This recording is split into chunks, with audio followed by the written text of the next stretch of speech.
Hi everyone, in today's video we're going to talk about what you need to know when you buy your first property and what things to expect. Coming up.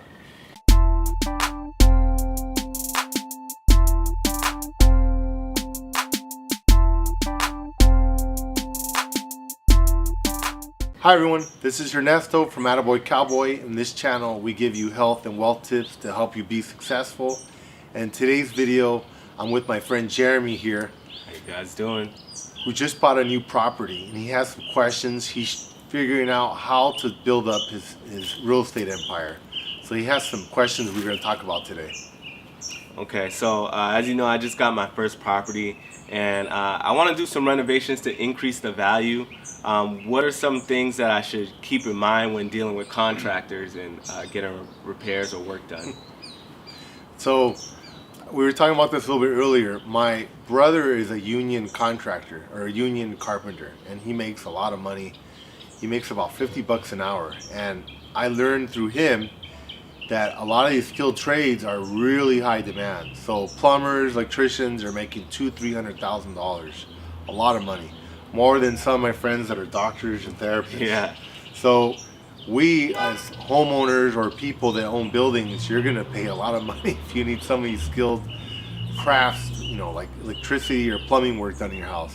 So the best thing to do is to build up a team, and we talked about a little bit about this earlier. Find some handyman in your area through Craigslist or Angie's List or something like that. Have them come out and help you with some minor jobs. Even like TaskRabbit is good. That's an app where you can call people. There's been times where I've been out of town and I couldn't go like unplug a toilet or something, and I had someone come over to the house and unplug a toilet for me for 60 bucks. And even though it's super easy, people do not like to touch toilets, you know, because they don't like to see what might be in there. So plumbers are going to charge you 200 bucks easy. Wow. And you know, people cannot be without toilets, especially if it's late at night and you're on vacation for a week, and you know, you need to go on your trips and stuff. You need to live your life. So you need to find a team of people that can help alleviate some of that, especially if you're at work or something. Also, something can happen during the day. And as you get to figure out and you develop relationships with these people, see who's the most dependable. That's real important. I have 4 plumbers that I use, and only one is dependable. And he's only dependable maybe 75% of the time. So I sometimes have to go to the list and call all 4 of them and see who's willing to come.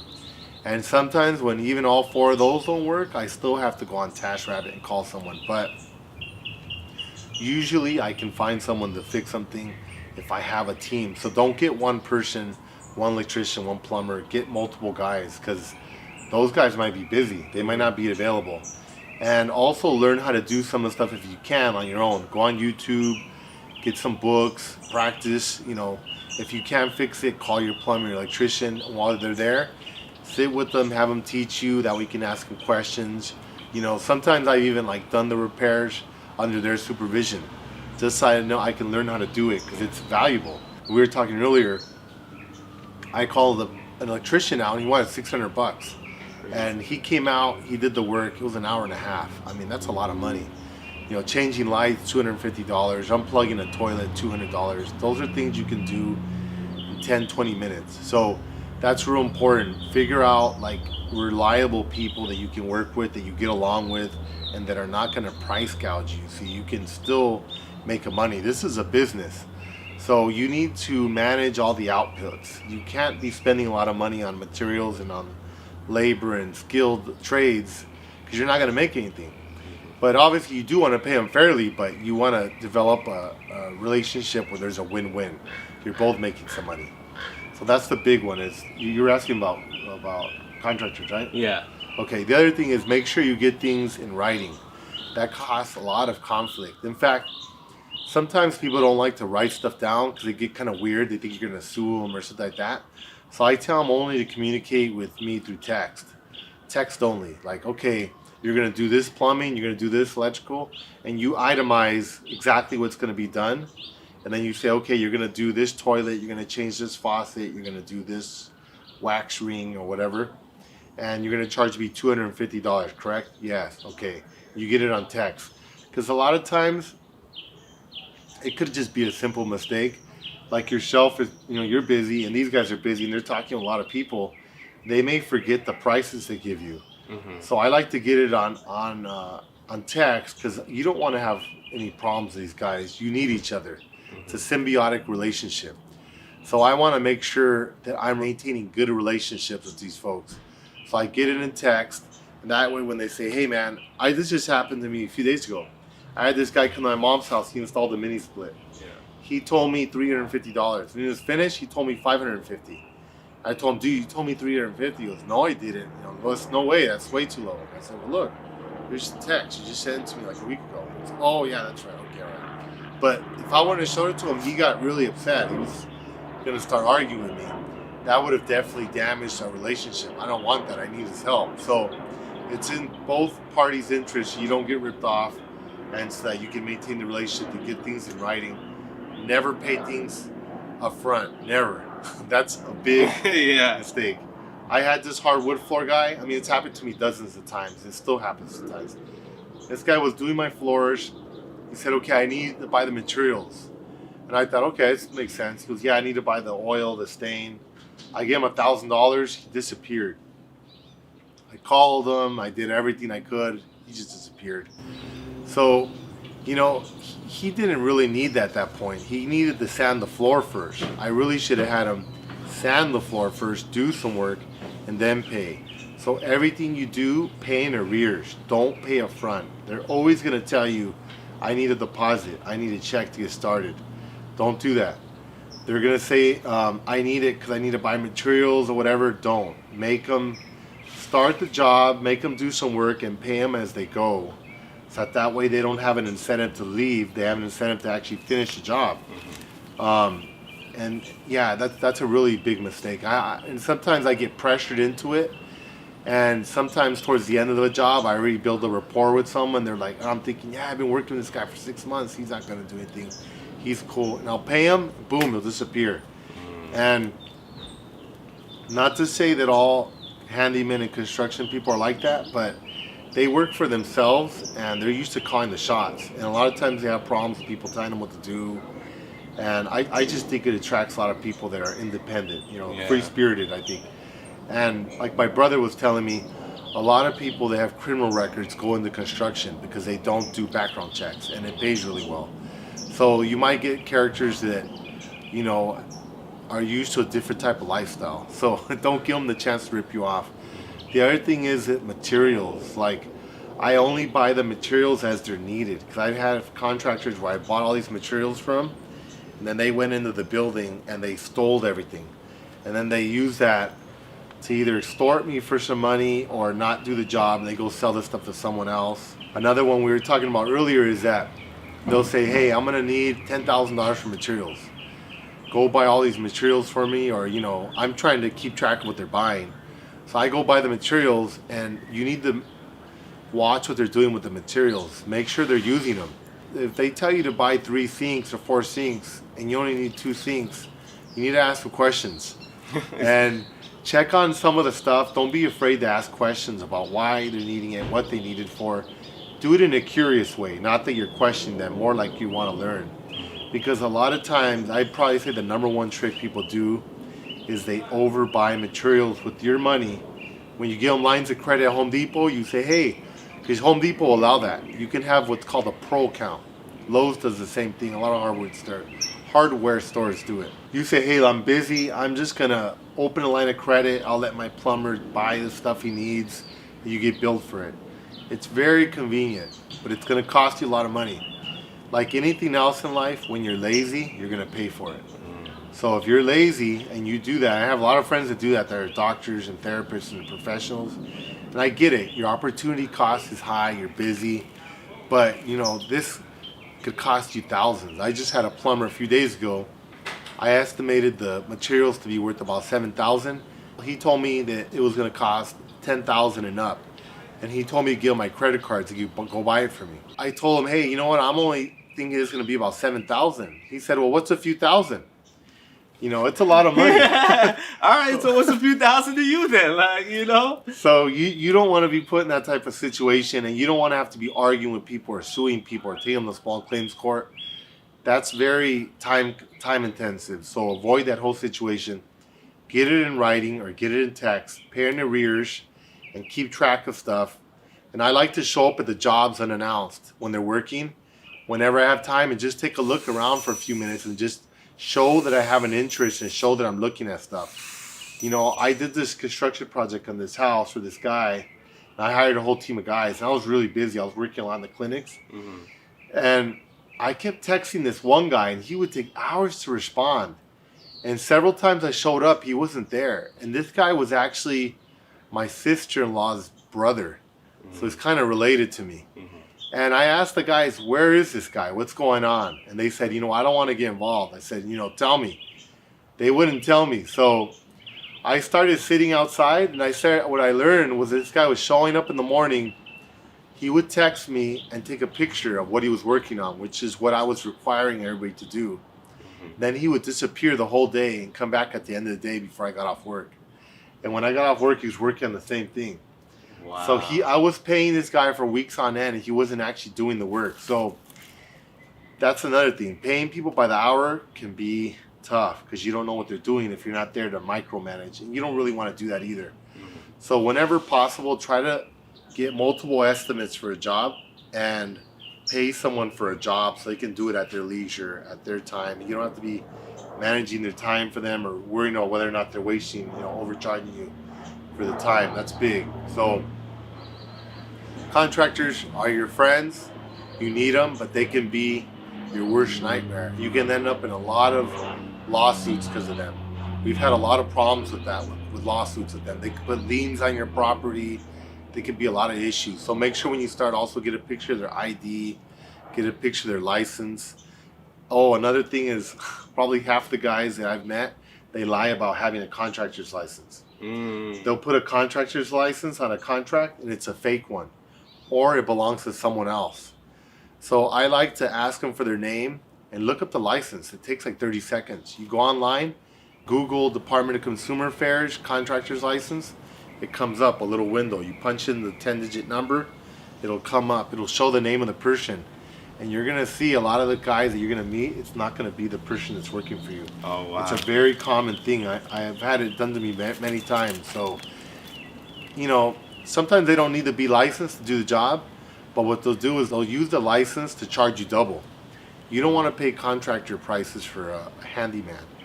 They'll charge you double, like that estimate you were showing earlier. Yeah. You want to make sure the guy's actually a licensed contractor. You're paying $350 for an outlet. You want a contractor. You don't want a handyman. They normally charges $50 for it. Mm-hmm. So that's big. So now that you walked me through dealing with the contractors, what are the projects or the aspects that someone should focus on when they're trying to increase the value of a property?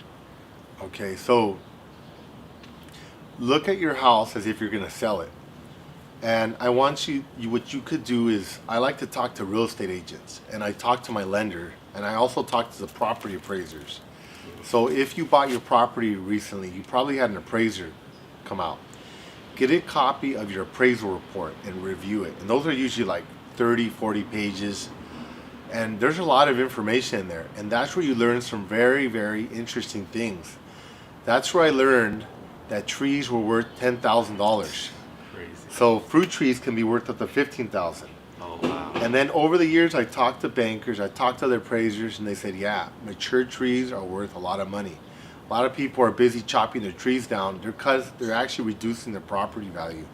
So through that report is where I learned that. And I learned other things, like there was this one house that we were working on, and I noticed they added $30,000 to the value of the property, and it was because it had a view of the city of Los Angeles. Mm-hmm.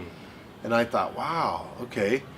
Another building that we were working on, all we had to do was trim down some hedges, and we would have a view of LA, and that would have added $30,000. So we did, and it added $30,000 to it. That's crazy. So views are big, like views of canyons, cities, like parks. Trees, gardens, like curb appeal. Mm-hmm. So think of the house as if you're going to sell it. And sure, putting new electrical, putting new plumbing is worth a lot. And the banks value that. But buyers don't value that so much because they can't visually see it. It's almost like buying a car. They're gonna buy the car that looks the nicest. Yeah. They're not gonna look at the engine and see how good the engine runs, even though that's the most important part of the car. So home buyers are the same way, and renters are the exact same way, even more, because they're renting a place and they want it to look aesthetically pleasing. So things that are really inexpensive add a lot of value to your house, whether you're selling it or you're renting it. Lights are a big deal. Buy nice light fixtures always. Invest a lot of money in the kitchen and the bathroom. Obviously, those are big points, and those are big selling points too. People oftentimes will go straight to the kitchen when they're going to rent a house. So what I learned in some books I was reading is when I'm going to rent a house, I actually have some candles I bought at Home Depot. They're inside of these glass jars, and they smell like cookie dough. And I light those in the house and I burn them. There's all these studies done that when people come into the house and they smell fresh baked cookies, it makes it feel like home, and they actually want to rent it or buy it. Wow, yeah. So you can go to the extent of baking cookies, but I just bought candles that smell like cookie dough and I burn those. Those are big. Make sure it smells good. I work a lot on the curb appeal, so the outside garden is important. Make everything look comfortable. Like if you have a garden, put some nice living spaces, put a nice shade up, put some nice lounge chairs. And when you're talking to the prospective tenant or buyer, sit in those chairs with them and just kind of relax and talk to them about things that are like interesting or relaxing. Ask them about their job, ask them about what their hobbies are, things they like. And then the people start feeling more comfortable psychologically, and subconsciously they're going to be more likely to rent or buy your building. So those are big. I look at comfort. Comfort are big. I always make sure I have a nice doormat in front of the door. That one's messy right now. I need to clean that off. But things that feel welcoming to people, that make them feel like they want to live in the house. I never show houses without curtains. Although this house right now, we haven't gotten all the curtains on it yet. But I always like to have curtains on the walls, on the windows, because that makes it feel more comfortable, makes it feel more livable. And these are things that you learn in real estate books and psychological studies and stuff like that. That makes it a lot easier. That's why a lot of home builders will go to the expense to stage buildings before they sell them. I noticed that, yeah. They'll rent furniture because it makes it feel more comfortable, and they've done all these studies where they can actually get like 10 to 15% higher on the selling price by having it staged. So if you're going to sell a building, you can actually do the same thing. You can go to a staging company. They're in every big city now. You can rent some of their furniture, have them stage your house. It might cost $1,000 or $2,000, but if you're selling a $500,000 house and you get 10% more, you make 50 grand. So staging is really good. In terms of rentals, like when you're renting it, you could either stage, or what I do is when I get good tenants that rent the place and they make it look really nice, I'll go through and I'll ask them, hey, can I take some pictures? And I'll take some really nice pictures of the house, of their nice furniture, and I'll keep it in a portfolio, and I'll use those pictures for years and years. And actually, I'll share with you some pictures of a designer that actually rented this house here. This woman was incredible. She was really creative, but she had just regular jobs. She was struggling. She kept losing her jobs. And then, I think she just wasn't finding her place. But she found her passion, which was design. And she got this old house, and she started painting the kitchen these weird colors. Oh, wow. I thought was weird. And she went to the thrift store and she started, decorating it with thrift store furniture. And she wrote this book. And it was basically like a collage of all her pictures. And it was called, I forgot what it was called, but her website is thejungalow.com. This book went to a New York Times bestseller list. She became famous. Long story short, she moved out of here. She has a furniture line at Target, a furniture line at Living Spaces. She has all sorts of products with her name on it. Her name is Justina Blakeney. She's done really well for herself, and she did it because she was creative. And I had the opportunity and the fortune to get some really nice pictures of her house that she shared with me, that she put in her books. And those pictures have been a lifesaver. When I put them on the buildings, like, wow, people just, they ask me, can I rent it with that furniture? Can I rent it with that furniture? Unfortunately, I don't have the same talents that she does, but it goes a long way. So try to make a stockpile of nice pictures. Definitely. So, and they also help you if you're doing Airbnb. Definitely. Same thing. You want to have nice pictures. Okay. Now, I know you have multiple properties. Do you have a particular system as far as collecting the rent? How do you go about that? We manage a lot of properties, and what we do is some people I know, they give the tenants a bank account that they'll use, and they'll have them deposit directly into that account every month. Now, different people we work with have different strategies. That's one strategy. I know people that have LLCs.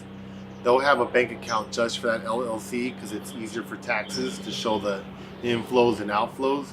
And they'll have all the tenants from that property deposit their money directly into that bank account, and they'll pay for expenses for that property. So that makes the bookkeeping a lot easier. Now, I personally do not collect rents from people because it's dangerous. You don't know what's going on. There's other people that could be watching you.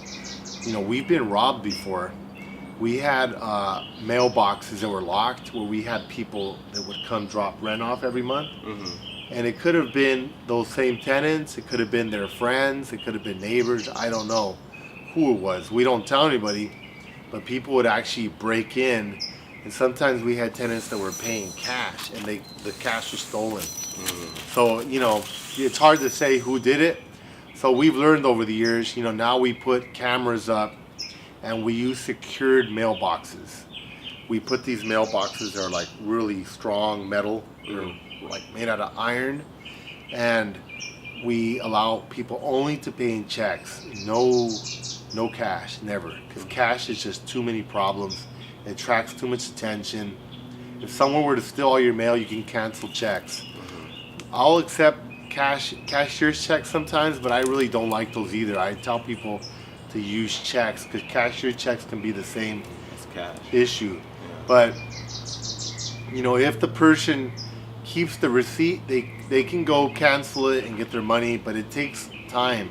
And what I've learned is that people that steal can actually cash those cashier checks before the cancellation process can go through. So I let them know, if you're going to pay a cashier's check and it gets stolen, it's on your dime. You're going to pay for it. So you're assuming the risk, so that you don't want to assume it for the tenant. You make them aware that if they're going to do that, they're going to take on that risk, that if it gets stolen and they're not able to cancel it on time, they're going to have to pay that rent again. They're going to be held responsible for it. So checks are the best way to do it. Stick to checks. It's the safest. And also, it's just something about having a face-to-face with people collecting money from them that is just not very good. You got someone that might be struggling that month and they're paying you, $1,000 or $2,000 or whatever, and they see you coming, you're feeling good, you're happy because you're like, hey man, I'm gonna collect my $2,000. I'm happy. That person might not be feeling too happy, and they're gonna start seeing you with some animosity, and it's just normal. It's just the way it is. You just gotta accept it as part of the business. And I don't want to foster that type of negative relationship with tenants. So I don't give them that kind of FaceTime. I kind of give them their space. They rent the space. I don't talk to them too much on the phone. In fact, I don't talk to them at all. I only talk through text because I want records of conversations. And I talk to them through emails. If you talk to them through phone, they could say you told them something you didn't, or they could say you forgot. And that way, again, if you do it through text, there's a record of everything. There's no miscommunication, and you don't get into this problem of having disputes over people about things that you may have not have said. And that way, they don't associate me with taking, $2,000 from a month. You want to make it as impersonal as possible, and just have them submit the check somewhere. A strategy you can try is like in your house, you can put a separate mailbox. That's a sturdy one that's locked, and you put a sign on it that says no mail. And you tell the tenants, okay, on the 1st of the month or the 3rd or whenever your checks are, your rent are due, you have them drop it in that mailbox, and then you go in there, afterwards, and in the evening, whatever, you collect the rent, you go cash them. I don't do face-to-face. I don't think it's a good idea. You know, I had one guy that would come to my house that would pay me, and then he would tell me he was gonna shoot me, beat me up and stuff. So he would get upset whenever there was a rent increase, and he would blame me personally. So it helps with rent increases and stuff like that also. When you increase people's rents, they're not gonna be happy. They're never gonna be like, oh great, you raised my rent. But it's part of the business. You gotta do it, and they're not gonna understand that your property taxes go up every year, your insurance goes up every year, your water bills go up every year, everything goes up, there's inflation. The tenants are never gonna understand that. They're never gonna side with you. So, you know, you're gonna make it harder on yourself too, raising rents when you do a lot of FaceTime. You're gonna feel like, God, you know, he's such a nice guy, and you know, he's always on time, and I'm gonna feel bad looking at him next time because he's gonna be upset at me because I raised his rent. By not having that FaceTime, you remove that and you make it impersonal, and every year or whenever it is you raise your rent, you just send them the notice through the mail or you post on their door. It's just, you raise your rent, that's it. It's part of life, you know? So it makes things a lot easier like that. We keep it impersonal. And when they insult you or they get upset or something, I never respond. I just don't acknowledge that stuff. I only acknowledge things that I need to acknowledge that are concerning things that need to get fixed or their rent or something like that. But don't ever respond or react to negative behavior or insults or anything like that, because they can also record that and use it against you and sue you. You say you're harassing them or you abuse them or something like that. And there's people that will set you up for that. So you gotta be conscientious of that. Never engage in any kind of negative behavior. In fact, I'll just tell you this one last story, a quick story. My friend Christmas told me when I first started managing buildings, never sleep with the women that you rent to. And I thought, okay, well, I wasn't thinking about that, but I never thought about it. And we had an open house, and a bunch of really beautiful women showed up. And they just kept touching me. Yeah. And rubbing me and rubbing my arms. And I remember I saw my friend Christmas's face in my head. And I remember when she told me, I thought, oh man, this is what she's talking about. And then one time it went to the extent that I was sitting on a couch with a woman the way you and I are sitting. Yeah. And she actually turned like this, and she was wearing a miniskirt. Wow. And she got up and excused herself and asked me to go to the restroom. And I said, sure. She went to the restroom. She came back, she sat down, and she removed her underwear. And she opened her legs, and she just kept talking to me like if nothing was happening. And I was like, I didn't comment on it because I learned from another friend, you don't talk about that stuff. Obviously, I saw it because I couldn't avoid it. It was right in front of me. She's going like this to me. Yeah. I just kept talking. And she smiled, and she kept asking me rental questions. And then she just kept grinning, and she started rubbing me. And I just kind of smiled, and I stood up and I kind of walked away a little bit. And I said, okay, well, thank you for coming today. I appreciate it. Let me know if you have any more questions, and I'm happy to answer them for you. Obviously, I was not interested in renting to her, and I didn't follow through on it. But you don't put that stuff on a camera or on someone's recorder. You just don't talk about it. You don't mention anything. You act like it's not happening. I have a friend that's at UCLA. He's a professor. He actually works in the medical school, and he's one of the doctors who reviews the admissions. He tells me that students come in there for a few years and just collect, off your cash flow off the building. So I do a lot of market research. Is the short answer, and look at what they want. I try not to look at what I want because my likes are different. Yeah, definitely. Unless it's something like solar panels, that's big for me. Like we were talking about earlier, it's a good investment for you and for your buildings. So I try and make investments like that. Okay. How do you leverage? So I just got my first property, my first multi-unit property. What are some of the strategies you use going from your first one to your second one? How did you? Man, that's a good question. I like your questions because these are questions a lot of people ask me. So I like that we can actually go over this on film and it'll help some other people.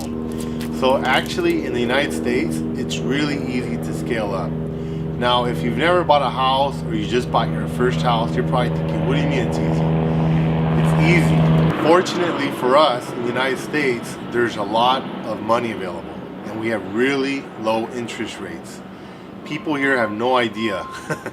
go to Mexico, go to Africa, go to somewhere in Asia, you're gonna get mortgages on properties that are like 4 or 5 times what the interest we pay here. Wow. If you tell somebody you're paying 3.5%, 4% on a mortgage, they're gonna laugh. I think you told me, how much was yours? 2.125. Yeah, 2.1. That's just to give you an idea how low that is. 2.1, you deduct that on your taxes, you get 30% back. So we'll say that's 0.7. So your real interest rate is 1.4. If inflation is averaging about 3%, which it is in the United States, you subtract the 3% inflation from that 1.4, your interest rate is actually negative 1.6. Wow. So you don't want to make extra payments on your mortgage. Yeah. Wow. So wow. in other countries, you have really high inflation, really high interest rates. Because when you have high inflation, let's say a bank lends you $100. They have 10% inflation. At the end of the year, it's only worth $90. So the bank is automatically going to charge you 11, 12, 15% because they know that 10% they're going to lose the inflation. So they won't make anything beyond that. So my cousins, my friends that live in other countries, most of them are paying double digits for mortgage rates. So what that does is it allows a lot of cheap money and an abundance of money to be available in the United States. Now, I didn't know this when I first started out and I was helping people buy properties. I didn't know how available it was until I met my friend Mike Johnstone. This guy was a game changer. He taught me a lot. This guy was like 50 years in the real estate business. He's an icon. He owns buildings all over. I mean, this guy's been a really good mentor for me. And he taught me about hard money loans. And when I heard that, I thought, wow, that sounds like mafia. Someone come with the gun for me. Someone breaking my knees. Yeah. And I thought, wow, I don't know if I want to get involved in that. He's like, Ernesto, no, it's not like that. It's a regular bank. I said, okay, it's just a name. So then I went and I was talking to a friend, and what we did was there was this property we wanted to buy and we couldn't buy it. I wasn't working. I had actually just broken my leg. So I had no income coming in. I had nothing. But I had some assets. So what we did was we went to a hard money lender, which was actually the same loan broker that gave me a loan on a building, right? At my parents' house, I think it was. And I said, do you offer hard money loans? He goes, yeah. And I was, okay. So most loan brokers actually do offer that as part of their portfolio. And he gave me the rates on it. It actually was not that unreasonable. The rate at that time on a mortgage loan was like 3.5%. It was recently, it was still low. The hard money loan was 5%. So it was only 1.5% more. And the points on the loan, instead of charging 1%, it was 2 points. Okay. So usually on a loan, they charge you 1%. So if you borrow $100,000, the bank's going to charge you like $1,000 in loan fees. In this case, the hard money loan, they charge you $2,000. Okay. Now, you might say, well, why do I want to pay that extra money? Well, because, for example, in LA, who knows now, because prices are probably going to decline because of the coronavirus. But we've been averaging over 10% appreciation a year. So if you buy a $500,000 property here, which is average, you're going to make about $50,000 for the year in appreciation. Now, if you pay an extra 1% on a loan, that's only $5,000.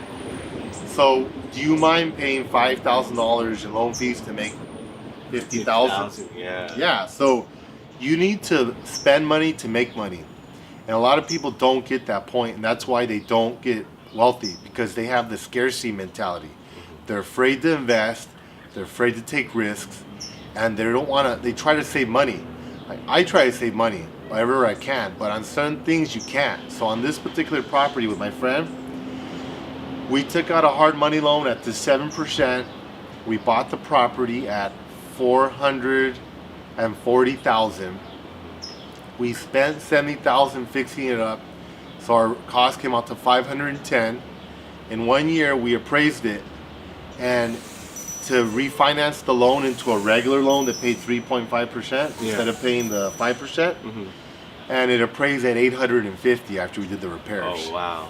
So we basically made about $340,000 in 1 year on this one property. So sure, we paid an extra $5,000 in loan fees, but we made $300,000 on it. So it's big. So how do you scale up? There's a lot of strategies you can find on YouTube. I really like hard money loans because hard money loans are good. If you buy your first property, hone your skills, read a lot of books, become a good landlord, learn how to maintain your property, get a team together, get your go-to electrician, your plumber, your guys that you work with. Once you get all that together, you're stable, you got under control, you have good tenants, you kind of understand how it works. Use that property to get another property. What you do is, let's say that property has some equity. It has, $100,000 in equity. You can go to a hard money lender and say, hey, look, I'll give you that $100,000 in collateral for you to lend me another $300 or $400 to buy this other property. And they'll say, okay. Then they have something that they can fall back on in case you don't make the payments on that other property. That's how a lot of people I work with usually do it. In fact, some of the hard money lenders that we've worked with, or my friends I work with, or my customers, we've developed such a relationship that they'll do zero down hard money loans. Oh, wow. Just because they know we have, or they have other assets, they'll say, okay, you know what, let me put a lien on this other property. I've done some where they took no liens, where they said, you know what, this property you're buying, because remember, these are real estate people. They know what they're doing. These hard money guys are real estate people. They do it themselves. They buy buildings, they flip them. I've talked to a lot of them. I have one guy I work with. His name is funny because his name is Gino. He sounds like an Italian mafia guy. Yeah. And he actually tells me, Ernesto, he coaches me, he teaches me. He goes, dude, I just flipped this building, 40-unit building. I did this, I did that. And I listen. I absorb as much as I can. Humble people with an open ear are the most successful. Be willing to learn, be teachable. This guy teaches me a lot. I'm really grateful. Him, my friend Mike Johnstone, my friend Christmas, my other friend John Nestler. I have a bunch of friends that have a lot of experience. They teach me. He tells me, he looks at the building. He says, look, man, you guys want $400,000 to buy this property. I did the profile on it. I see it's worth about $800,000. He says, how much do you think you could fix it for? I tell him, you know what, I think we can fix it for $100. He goes, okay, so you think you could clear $300 on it? He says, yeah. He says, okay, I'm going to go drive by it. He does a drive-by. He has an idea.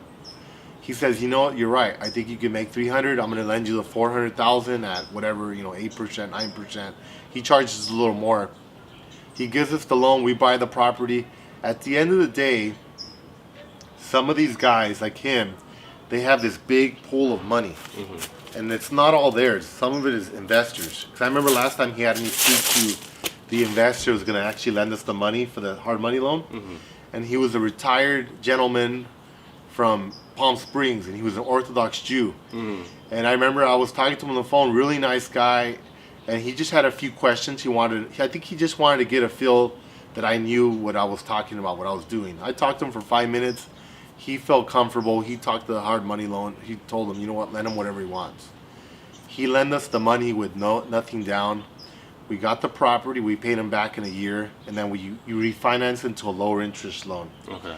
When possible, you move into the property. You get an owner-occupied loan. Those are lower interest rate. You do obviously have to occupy it for a little while, so you move into it. You get the lower interest loan. You move on to the next project, and you just keep scaling. Thank you again for listening. And from Los Angeles, this is Ernesto. This is Jeremy. And thank you again. If you haven't, please subscribe to our channel. Thank you.